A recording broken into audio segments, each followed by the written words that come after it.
Walong lalaking Maguindanaon ang naaresto sa magkatuwang na entrapment operation ng Cotabato City Police Office at Philippine Drug Enforcement Agency sa Barangay Rosary Heights 10 nito lamang ika-14 ng Pebrero. Nakumpiska sa mga sospek ang tinatayang 102,000 na halaga ng shabu matapos silang maaktuhang nagbebenta ng ilegal na droga sa loob mismo ng kanilang drug den sa Purok Sharif.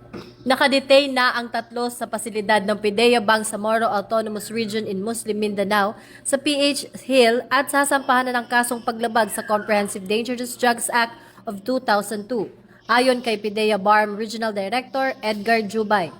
Isinagawa ang operasyon sa pakikipag-ugnayan sa iba't ibang unit ng pulisya sa ilalim ng Police Regional Office Bangsamoro Autonomous Region.